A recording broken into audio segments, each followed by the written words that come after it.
came into the team in 93, 94, and I think the Australian team had turned the corner for quite some time. I remember when Alan Border took over from Kim Hughes, and Australia were a bit of a rabble then, and they really, I think AB along with Bob Simpson really brought the Australian team up and created a bit of an awe around it, self-belief. May strides in again. Little hop, skip, jump, bowls to Ireland, who hits this in the air, down the ground. This could be out. The test has been won by Australia, and who is it that took the catch? None other than Alan Border, the Australian skipper. The Australians have won by an innings and 148 runs. They take a 3-0 lead in the series. They have now well and truly retained the Ashes. And when I came into the team was already playing well. And then to play along some of my heroes, sort of I've watched for a long time, in Alan Border and David Boone and Craig McDermott and co was amazing, and it just was continuing on the up. And lucky to play in an era where we didn't lose very many series at all. Gooch just enjoying the moment. It'll be his last Test match here, and he's going to bowl the last ball of it. And he runs in now and bowls to Shane Warne, who drives, and he's been dropped by Devon Malcolm at wide mid-off. Well, if anything sums it up, that does. That could have been Gooch's wicket. Shane Warne was dropped at the very last ball. It wouldn't have made any difference as far as the match was concerned, because that was the last ball of the final over, and Australia have retained the Ashes. Yeah, when you're winning on a regular basis, you learn how to win. You get that confidence, and you don't even doubt that you wouldn't win. And I always try to have a bit of fun and make the odd prediction, probably more to the latter part of my career. But I believed that if the Australian team went out and played as well as they could, then we shouldn't lose the series. To be honest, we shouldn't lose the Test match. That's the way I felt. And so those predictions I thought were quite easy to make. And here comes Shane Warne. Off only 2 or 3 paces, he bowls, and Gatting is taken on the pen. He's bowled. Well, Gatting's still standing there. He can't believe it, but that must have turned a very long way. Someone like Shane Warne, who's one of the greatest cricketers to have played, and to have someone like Warne in the team, just his charisma, his attitude, his never beaten attitude. You can win from any situation, and he loved the theatre of it all, and just he was amazing to have in the team, and to have at the other end gave me a lot of confidence, and together we could build up pressure. So someone like Shano, who was just an ultimate competitor and just an incredible cricketer. Adam Gilchrist coming in at number 7 could just either get us back in the game or take the game away from the opposition, a luxury I felt no other team had at that time. Gilchrist swings and he hits it long and high. See you later. That's way over the boundary. It's almost down the street, that one. Ricky Ponting, you can go through the wars. Dawson comes up and bowls to Waugh, who drives through the offside for his 100. That is extraordinary. And then alongside my other fast bowling teammates in Jason Gillespie, Brett Lee and co. Gillespie, a big jump, he bowls outside the off stump, and Flintoff's out. He's caught behind. I heard it from here. It was a strong unit, but the thing I think I enjoyed most was we probably spent more time with each other than we did with our own families. So we became a very close unit, and I always spoke to a few of my teammates about what made us successful. And they, a few of the guys said it was because we really cared about each other. And I think that's important. But I felt that we enjoyed each other's success as much as our own. And if you've got a team or a unit, no matter if it's in sport or the workplace, where you can really gel like that and enjoy each other's success as much as your own, then you're definitely on a winner. And that's what that Australian team had. And it was good fun. Here comes Darren Gough to bowl the first ball of the series. He bowls to Taylor, who's beaten outside the off stump. And listen to the roar around Edgbaston as that one flies past the outside edge. And Darren Gough follows through there. A bit of eye contact, I suspect, between bowler and batsman. And why not? This is what Test cricket's all about, and we've waited for this. Yeah, so 97 was my first Ashes series, and I was pretty excited coming over. We landed first Test Edgbaston. 11 without loss. Here comes Gough again and bowls to Elliott, who's bowled him! First blood for Darren Gough. Here goes Malcolm again. Bowling across Taylor, who edges to second slip and is caught by Butcher. We didn't bowl very well, we didn't bat very well. Here's Caddick in again. He makes rubber swings as it's gone high in the air down to third man. Malcolm's underneath it. He's going to be caught. He has been caught. Malcolm has held it. So Warner's gone for 47. Australia are all out for 118. Beautifully straight driven by Nasser Hussain for his 36th four. Cut away by Hussain, and there's his double 100. Cut through third man. It's hammered away into the onside field. This might be 4. It runs down to the boundary, and it is 4 runs. A century for Thorpe here. Warne turns down at the far end and comes in and bowls to Stewart. It's tossed up outside the off stump. It's driven through extra cover for 4. And Stewart stands there with arms aloft for a moment. He shakes hands with Ian Healy. As all round the ground, hundreds of people come running onto the Edgbaston playing area. We lost that test by 9 wickets. I think there was a few things said in the media about the Australian team and this and that, especially after what happened in 93, 89, where Australia was so dominant. The day after, I remember Jeff Marsh, who was our coach, got us all the fast bowlers out into the middle at Edgbaston, prepared to centre wicket, and we bowled off our long run for like nearly 2 hours about getting the right length. And that's probably what we needed. Then we went off to Lords, first game at Lords, and things turned around. Here comes McGrath, bowls to Butcher, and he's edged that. In fact, I think he may have played it into his pad. It's been taken by short leg, blew it, and England lose their first wicket. From there, Australia were dominant in that series. McGrath again, and Atherton, Nixon has caught it, slipped by Taylor. Quality bowling. He's really in the groove now. Then goes McGrath once again and bowls to Stewart. Is bowled. The ball which cut back. Stewart didn't play a shot. And England are 13 for 3. Here comes McGrath. Bowles to him and beats him outside the off stump, but in fact he's got the edge and Crawley is out. We went off for a break and I had 4 wickets. And the first ball after the break I was bowling to Nasser. The first ball of this next session of this test match is underway. In goes McGrath. I ran in, bowled it full, and it hit him on the pad in front of middle off. And he bowls, and Hussain struck on the pad. He must be out. He is. Leg before wicket. And umpire Shepard had his finger up in a flash. Well, we gave him out from here, quite frankly. 62 for 6. And knew it was going on to hit the stumps. David Shepard gave him out, and I had 5 wickets. And I knew my name was going up on the board alongside some of the greats of all time. And that was a special moment. A terrific breakthrough for Australia. Not a very good shot from Hussain, who played all around that. My first innings at Lords, it was probably perfect. We'd worked out what length we should be bowling because we bowled rubbish at Edgbaston. Overhead conditions, which is always great. The ball does a little bit more, and the slope at Lords. So everything for me was probably perfect. In comes McGrath and Bowles, and he flashes at that and he's out. He's caught behind. McGrath has taken his 6th wicket. Short, and he's hooked. He's going to be caught by the wicketkeeper. Healy runs round and catches it. Here goes McGrath again, pounding across the turf. He bowls a full length to Caddick. He appeals to the LBW, and he's got his 8th wicket. England all out for 77. To then go on and get another 3 was a bit of icing on top. And a fabulous performance here by Glenn McGrath, his best test figures by a considerable margin. And this from a man that was thought by a lot of us to be terribly out of form.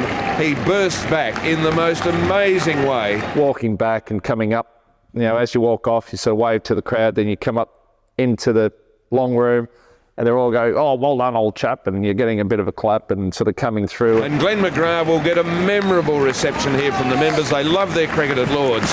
And obviously they're going to say to this man, very, very well done. Got up to the top of the stairs into the change rooms, and they'd already up on the board in, the tape that we tape our ankles up with, was up on the board. My name, 8 for 38.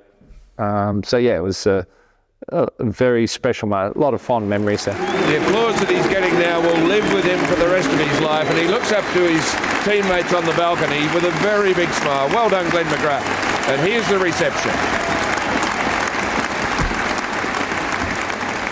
Well, Lords is an amazing place. I think for any touring cricketer, especially the Australian team, there's something very special. Coming to Lords, home of cricket, just the tradition, the history, everything that goes into what Lords is amazing. To walk up the stairs into the change rooms, to then walk out in the field, down the stairs, through the long room, through all the the MCC members with their egg and bacon ties and jackets on is quite unique as well. And you walk out in the field, and I always like bowling from the members' end, and the slope went from my left to right.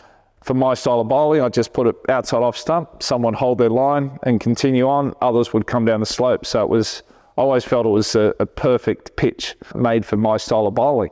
And the other thing that's quite unique, when you stand at the top of your mark, if you're bowling at the start of a test match, and normally I would just take my time, and then the noise and the atmosphere would build. And I always felt that it put a little bit more pressure on the batsman. It's building, and then you run in and bowl. At Lords, you can hear a pin drop. You're standing there waiting, you're waiting for the atmosphere to build. Nothing's happening. You feel like a bit of an idiot. Okay, I better go in and bowl. But Australian players always lifted when we came to Lords. Here's Croft again, and he tosses this up, and Elliott's down the pitch driving. He'll take the single here, and he's going to get there as well. Matthew Elliott has reached his first century in Test cricket, and he's done so at Lords. And I would think that maybe apart from scoring your first Test century on your home ground, I think most people in the world of cricket would choose Lords as number 2. Up in the change room, I remember Steve Waugh said, choose your seat, and I'd quickly grab the one near the window, on the right-hand side window as you walk in, looking straight down the pitch. And that was my seat every single game I played there. And I guess, that says a lot about cricketers with their little idiosyncrasies and superstitions, but Lords is a very special place. And in goes Bevan. That's bowled on the leg stump. Thorpe comes forward and plays it back to the bowler. Now, Mark Taylor's asking. Mark Taylor's saying, what's going on, chaps? Thorpe has tucked his bat under his arm, and that is it. The match ends as a draw. What an irony it is that it ended in this beautiful sunshine, a game that really was ravaged and will remembered sadly for the terrible weather. After Edgbaston, where we performed badly, Lords, where we really turned things around, but sort of the match was seriously affected by the weather, so you didn't get a result, and then off to Old Trafford. Steve Waugh is on 97. Croft bowls to him, and he goes back and cuts, and that's 100. That's a beautiful shot out to the cover boundary. Waugh shakes his fist in the air in triumph. Here comes Headley again, bowls to Gillespie, who edges, and he's caught by the keeper. 6th catch to Alex Stewart, and the Australian innings is over at 235 all out. Shane Warne to continue, and the ball is off the edge to slip, and it's caught brilliantly by Taylor. Stewart is out. Here comes Warne, and this he's stuck on the pad. He's out leg before wicket this time. That may have been a full toss, in fact. But Gough again was on the front foot. There's the Yorker, and he's bowled him. It's all over. The innings has been wrapped up very professionally by the Australians, so they lead by 73. So Waugh waits now as Croft comes dancing in and bowls, and he's flicked the way through mid-wicket. There's his century, and that really is a landmark for Steve Waugh. It's going out towards the boundary at deep mid-wicket. It won't go all the way, but he'll come back for the 3rd.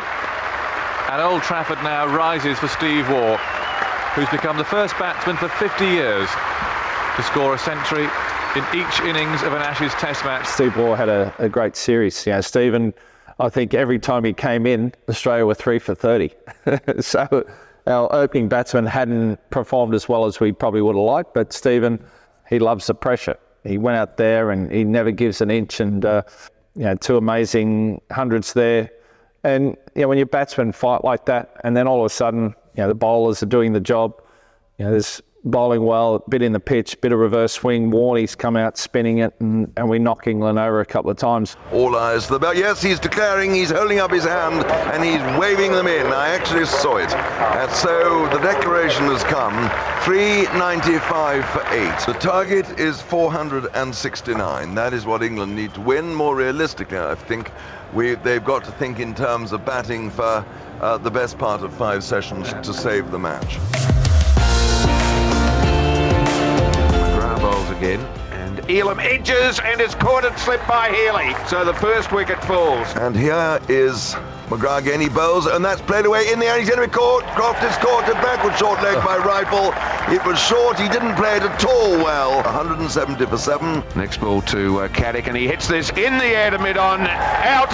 Australia win the Test match by 268 runs to square the series at 1 Test match apiece.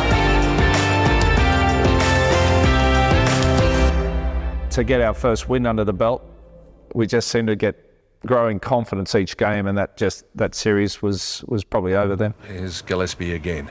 He bowls to Crawley, and that's a catch at short leg by Blewett, a sensational catch. Yeah, I think just the way Jason Gillespie bowled was amazing. You know, he's just bowled with pace, with venom. Anyway, let's watch Gillespie coming in from the far end to Headley, who drives and is caught in the gully.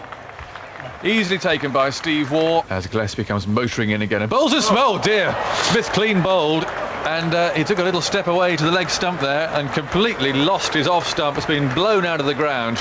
Gillespie has taken his 7th wicket. He's the hero of the morning here for Australia. England are all out for 172. To pick up 7 for deserved it. You know, Matty Elliott, 199, so close to that double 100. Elliott drags this ball from outside off to the deep square leg boundary. No matter how many he gets here, he's past 150. He's going to get a couple of runs. They'll come back for the third as the fieldsman out there, that Smith, slips. So with 3 runs, Matthew Elliott reaches another milestone. He's 152 now. Next ball to Elliott. And he bowled him! Absolutely played over the top of that, trying to work it through the onside to mid-wicket. And Elliott's grand innings has stopped 1 short of a double 100. Goff comes in, he bowls to Ponting, well pitched up, and there goes the drive off the front foot for through cover. I never thought the Australian team went in to win. They went in to play the best brand of cricket. And if they could do that, then I felt pretty much every time, if we played as well as we could, then we were going to win the match. Here's Croft, and Ponting turns around the onside, a quick single taken here, and he's got his century. A moment Ricky Ponting will never forget. So it wasn't whether we're going to win or lose this match. The attitude was we're going in and we're going to play better than the opposition, and we're going to win not only the test match but the series. Here comes McGrath again, and he plays and misses. He's out as he caught behind. The Australians start the celebrations. Butcher just looked around eventually. I don't really believe he needed the bad news from the umpire. He knew he'd nicked that. McGrath picks up the first wicket. I think it was that attitude that sort of held us in good stead over that period. As I mentioned before, that a lot of incredible players, and a lot of teams may have 1 or 2 guys in the team that can really win it. You know, match winners, I guess you could call them. But the Australian team of that era, I always felt, had 11 match winners out there, and when you have that, it's you can form a pretty strong unit too. In comes that's the end of Atherton and probably the end of England. Very well bowled by Glenn McGrath, 28 for 2. The team was playing with confidence, and yeah, back to business as usual. In goes Rifle and bowls to Croft. He's caught behind first ball. The first ball of this session, Robert Croft is caught behind by Healy off the bowling of Rifle, and it's all over. England are all out for 268. And so Australia have won by an innings and 61 runs. I think the way the Australian team were playing, we deserved it. We'd been playing some good cricket. We had that self-belief. I think England were on the back pedal. They didn't know how to combat it. And Hollyoak is on his way in, past umpire Mitchley. He's there, he bowls. Blewett drives down the ground for 4 runs. Headley bowls again and bowled in! Absolutely straight through him. Glenn McGrath took a swing. Middle stump knocked back. McGrath bowled by Headley for 1. Australia all out for 427. McGrath in again. He's there. He bowls to... Yeah. Oh, I bowled him. That's bowled him. That is the end of it. Malcolm jumped around in the crease. And that was the straight ball that ended it all. England 313 all out. Here comes Hollyoak, and that's played round the corner by Blewett. That's his 50. Goes down to Carrick at long leg. 1 run there. So Blewett has got 50 against his name. Croft ambles in again from the Radcliffe end, and Healy rolls this out to backward square leg. That's his 50. Wonderful 50 by Ian Healy. Next ball to Rifle, and he goes for a big hit in the air out to deep mid-wicket, and he's caught out there by Ben Hollyoak, and the Australian innings is over. Alex Stewart gallops off the ground. Australia all out for 336. England will need 451 runs to win. Always enjoyed bowling to Athers, to Michael Atherton. Let's watch McGrath bowling to Atherton. There's a snorter and he's caught behind. Oh my word, what a delivery that was. I knocked Athers over a few times throughout my career and probably had the wood on him a little bit at the end. But yeah, opening bowler's job is to get the opening batsman out. So I felt that I'd done that okay. Devon Malcolm hears the roar of the crowd and watches McGrath roar in towards him, and he's out caught at slip, and the Australians have won the series by 3 matches to 1. They've taken 5 series in a row against England now. They've won the Ashes 3 test matches to 1 with only the Oval to go. The jubilation in this great Australian team is there to behold. They are hugging one another. It's a marvellous moment of quite a young team. Look at Glenn McGrath, great smile on his face. My memory of that is Warney going out the front and dancing with the stump, stump above the head, which was Shano to a T, and the crowd getting stuck into him, but he absolutely loved it. So yeah, there was a lot of that was a special moment. The Australians very clearly the better team in the series. They lost the Edgbaston Test. They had the better of the draw at Lords and have won 3 consecutive Test matches to take out the 1997 Ashes series by a margin of 3 tests to 1. The Ashes are secured for Australia. The way we played in the middle 4 matches, because it was a 6-test series, was, we played some exceptional cricket. McGrath bowls round the wicket. Oh dear, well, Butcher's played on there. In fact, I think he's actually hit his wicket. McGrath bowls again. Atherton is beaten by that. It's an inside edge to the keeper. He's out. I always felt the bowler, fast bowler, whatever you want to say, he controls what happens. Here comes McGrath then for his first ball after lunch, and it cuts back and he's out. Stewart is LBW. That batsman can't do anything until the bowler runs in and bowls the ball. And if we bowl it full, then the batsman generally comes forward. If he bowls it short, the batsman goes back. In comes McGrath, running towards us again, and bowls to Hussain. Hit it in the air and caught, well caught too, low down at mid-on. Here's McGrath again, round the wicket, and bowls to Thorpe, who's bowled behind his legs, and Thorpe looks aghast. Glenn McGrath has taken 5 wickets. And I wasn't overly quick. I didn't swing the ball much, but I had good control. Here's McGrath again, and that's a lifting delivery, and that's off the thigh pad or the bat. That's out. Caught by Blewett at short leg, and McGrath takes his 6th wicket. I think you've got to have that self-belief, that confidence. Being a bowler, you need to have the skill to be able to bowl. You need to be physically fit and strong, and attitude. In comes McGrath, bowls again. Full length, he plays on. Off an inside edge, full length, he played a little push shot at it. Glenn McGrath has taken his 7th wicket. All those things go into making a good bowler, and I think if I had the choice again, I'd be a bowler any day because I feel we control what happens out there. Kasparovich was in now, bowls, and is out. Is he out? No, yes, he is. Yes, He's gone. LBW. He had a tremendous swing at that. I thought he had to be given out. England on the point of tee are all out for 180. We got into a position in that final test to win, chasing 120 in the last innings a bit more. Here's Kasparovich now, and bowls to Malcolm. Is bowled him, leg stump out of the ground. Congratulations to Michael Kasparovich. 124 required by England to win. And Tuffers, I think, bowled us out. We sort of let things slip. Tufnell bowls. Bonding can't hold. He's given out. He's LBW. He's gone. And now we have Tufnell, and he's moving in and bowling to McGrath, who hits it in the air towards mid-off, and the catch is taken. England have won the match. McGrath is out. What a stunning victory. To finish that series 4-1, I thought would have been probably a better way to finish off. 3-2, so be it. It was still a win, quite a dominant win, but it took a little bit of shine off at the end. Australia, of course, have taken the series 3-2, but what a match to finish the summer. It's been a terrific summer of cricket. I was happy with the way I performed in my first Ashes series to finish that with a series win.